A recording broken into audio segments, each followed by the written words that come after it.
Olá, se você quer ver uma obra de arte no xadrez, fica aqui que depois da vinheta eu te mostro 3 obras de arte.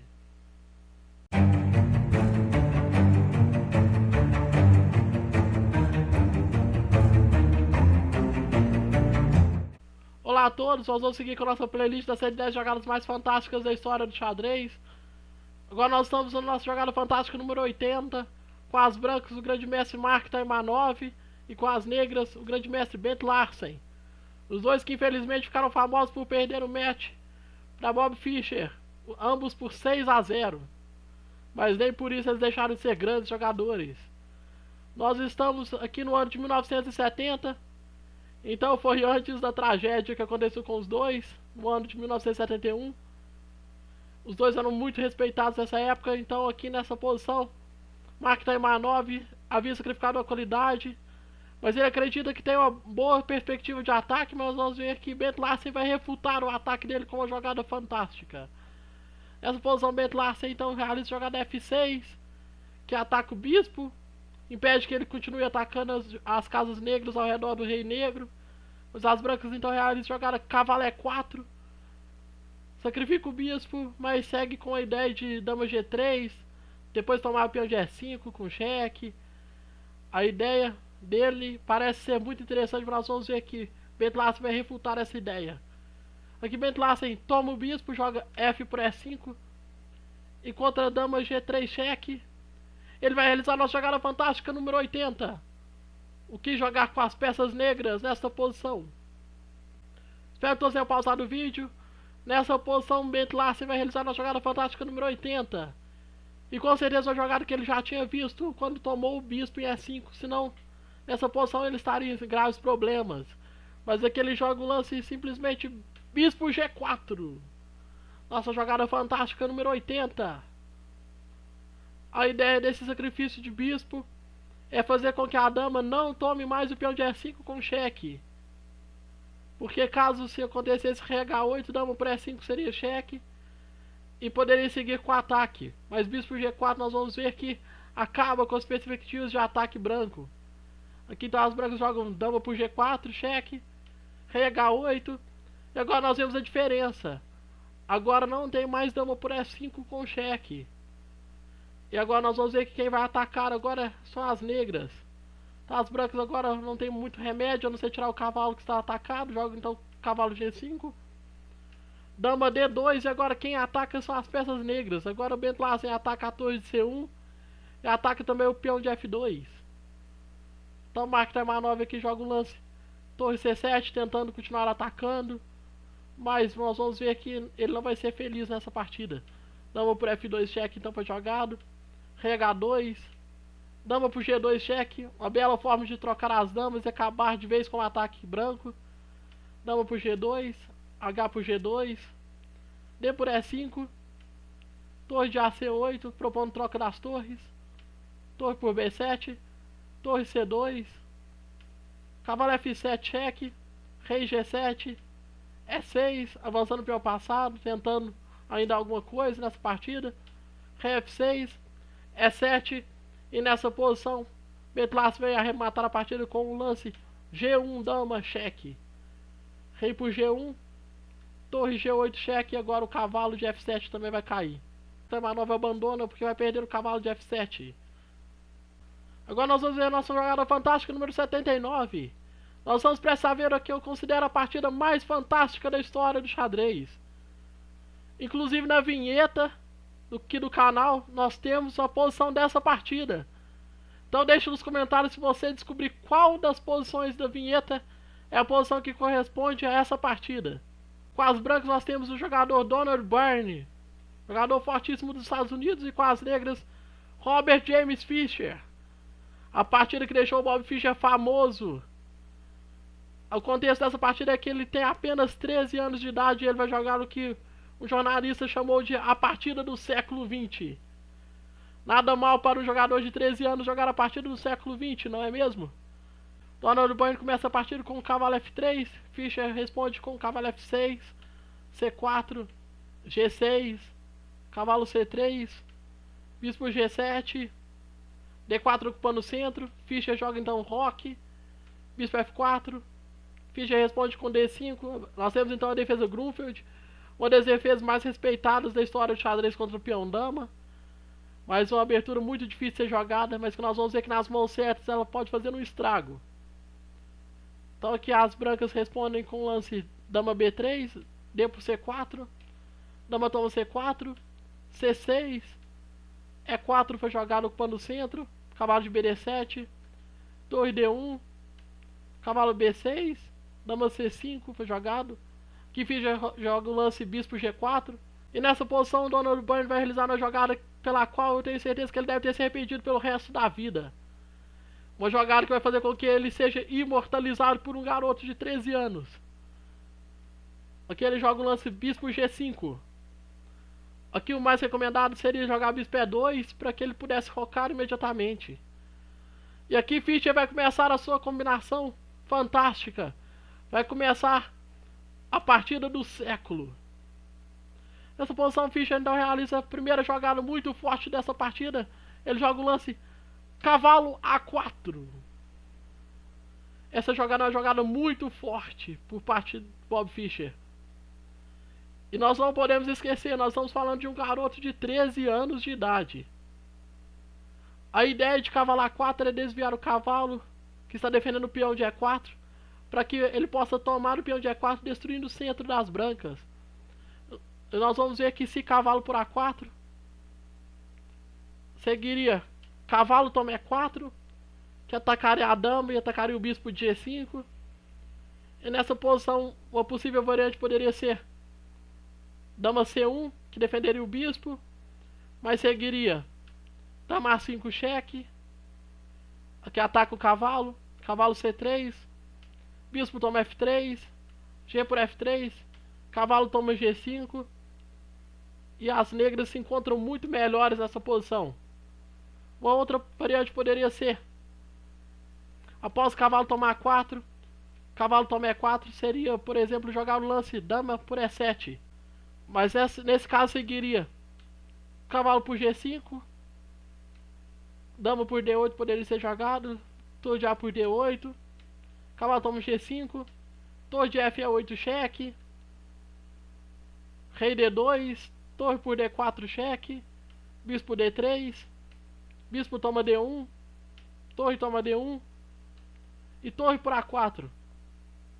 Uma posição novamente vitoriosa para as negras.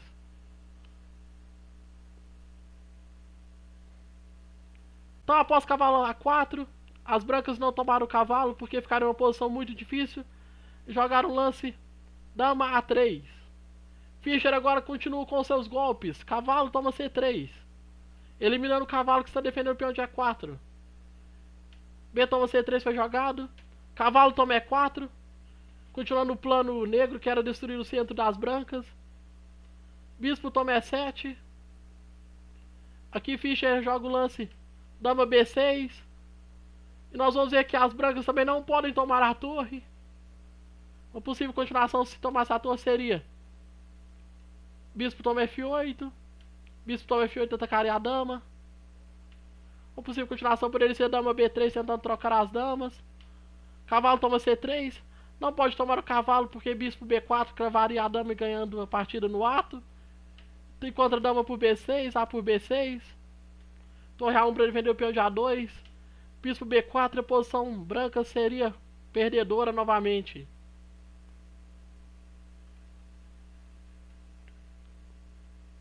Então aqui após dama B6 não pode tomar a torre nessa posição. As brancas então tentam jogar o lance bispo C4 para tentar rocar imediatamente. Mas aqui Fischer não vai dar tempo, joga o lance cavalo toma C3. Mais um lance muito forte por parte do adolescente Fischer. Aqui mais uma vez não pode tomar a torre. Se bispo toma F8, seguiria simplesmente bispo toma F8. E agora o cavalo está atacando a torre. Não pode tomar o cavalo porque bispo B4 cravaria a dama ganhando a partida no ato. Então nessa posição seria vantagem negra novamente. Então aqui Donald Byrne joga o lance bispo C5. Vamos ver o que aconteceria se ele tomasse o cavalo dama por C3. Seguiria, por exemplo, torre de A E8, cravando o bispo. E para tentar defender o bispo poderia ser jogado dama A3. Bispo toma F3 seria jogado, G por F3. Dama D8 e agora o bispo cairia. E mais uma vez as negras ficariam com vantagem decisiva nessa posição.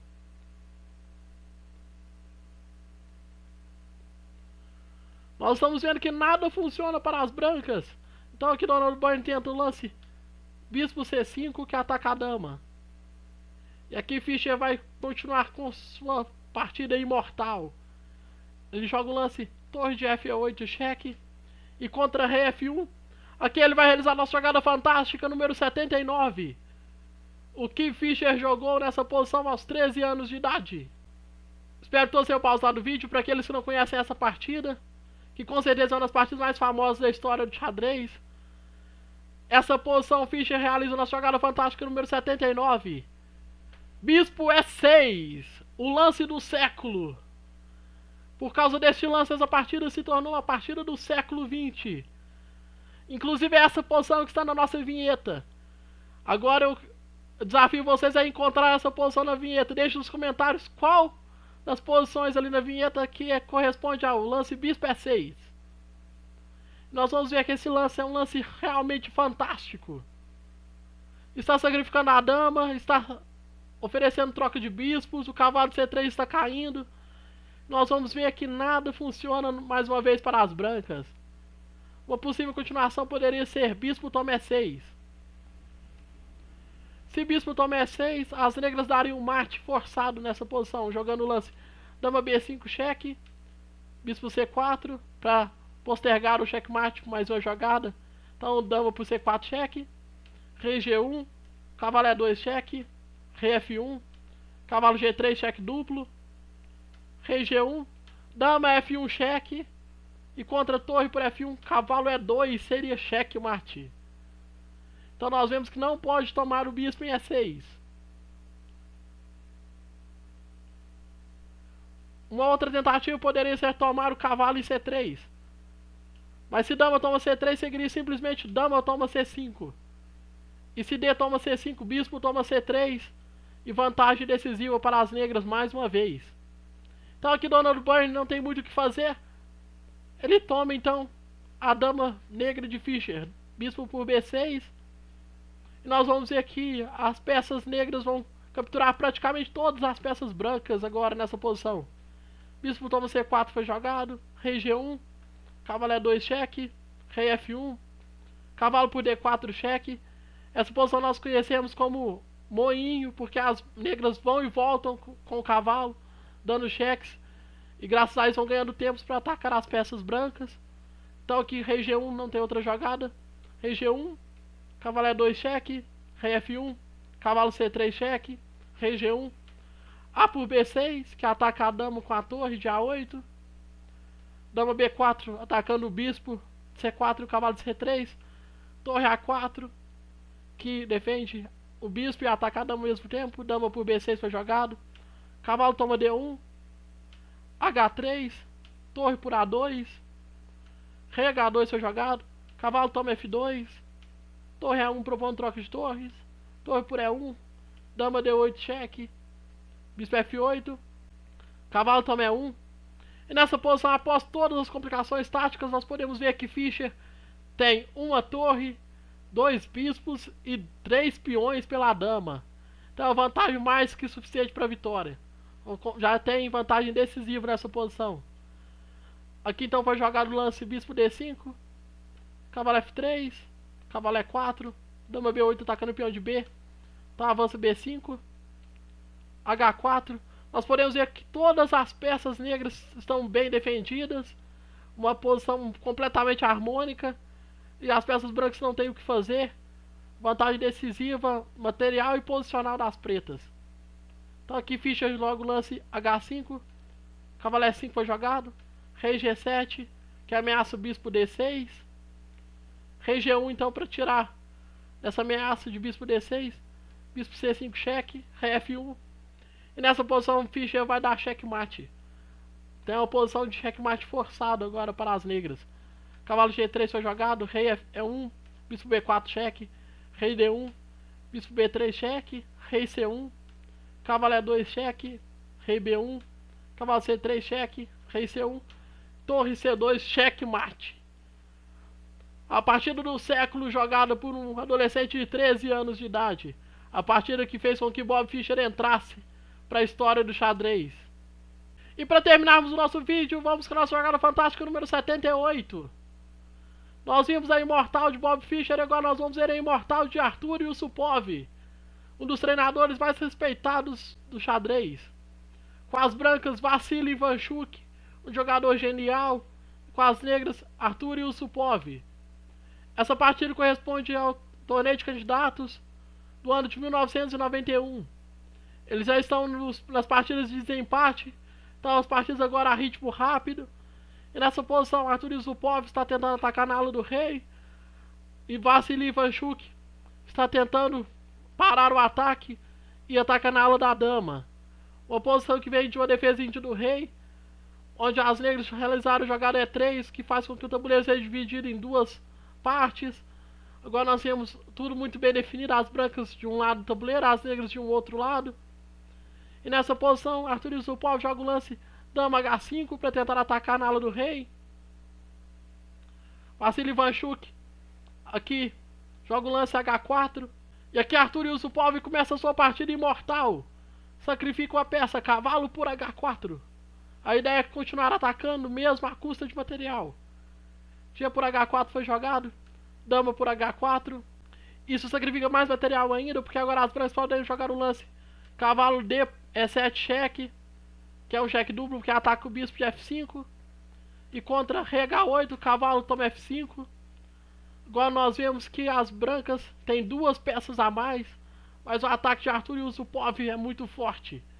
Nessa posição ele joga o lance dama H2 cheque, rei F1. E agora ele tem uma ideia genial. Ele joga o lance torre E6. A ideia é passar a torre para o ataque. As brancas aqui então jogam o lance dama B7, que ataca a torre de A8. E esse momento é o momento de nós pausarmos o nosso vídeo. Vemos qual será a nossa jogada fantástica número 78. O que Arthur Yusupov realizou nessa partida. Espero que todos tenham pausado o nosso vídeo. Nessa posição, Arthur Yusupov nem faz caso da torre de A8 e joga o lance fantástico número 78. Torre G6. Esse lance sacrifica a torre de A8 ainda com cheque. Aqui Ivanchuk então toma a torre, joga dama por A8 cheque, rei H7. E nessa posição as negras estão ameaçando simplesmente dama H1 cheque, bispo toma H1, cavalo H2 cheque, rei E1 e torre G1 cheque mate. E como parar essa ameaça? Aqui Vassili Ivanchuk vai conseguir defender essa ameaça com um fantástico lance também, dama G8 cheque. Única jogada para parar essa ameaça. Rei toma G8, cavalo de C7 cheque, rei H7, cavalo toma G6. Então a primeira ameaça foi neutralizada, mas ao custo da dama. Aqui então Yusupov continua com a jogada F por G6, que ataca o cavalo. Cavalo toma G7. Nessa posição Yusupov nem faz caso do cavalo G7 e joga o lance cavalo F2. Com a ideia de cavalo H3 e dama G1 mate. E como parar essa ameaça de cavalo H3? Aqui mais uma vez Ivanchuk consegue neutralizar essa ameaça, jogando o lance bispo toma F4. Dama toma F4 foi jogado. Cavalo E6. Dama H2 volta a ameaçar cavalo H3. Torre de DB1. Cavalo H3 então por fim chega a ameaça. Torre B7 cheque. Rei H8. E nessa posição as brancas têm que dar mais material para evitar o mate. Então joga o lance torre B8 cheque. Dama por B8. Bispo toma H3. E agora o Yusupov joga o lance dama G3 e as brancas abandonam a partida. Não tem como mais parar a ameaça de dama F2 mate. Todos os recursos brancos se esgotaram. Pessoal, espero que vocês tenham gostado do nosso vídeo. Com mais 3 jogadas fantásticas. 2 partidas imortais. A imortal de Bob Fischer e a imortal de Arthur Yusupov. Então só por isso eu já mereço um like. Deixe aqui nos comentários se a partida do século realmente merece ser a melhor partida da história do xadrez. Pelo menos ela é, na minha opinião, a melhor partida da história do xadrez. Levando em conta o quanto a partida é fantástica, levando em conta que Bob Fischer tinha apenas 13 anos de idade. Deixe nos comentários se você encontrou qual posição ali da vinheta que é a partida do século. Se inscreva aqui no canal, ative o sininho das notificações para que vocês não percam nenhuma das próximas jogadas fantásticas. E até o nosso próximo vídeo.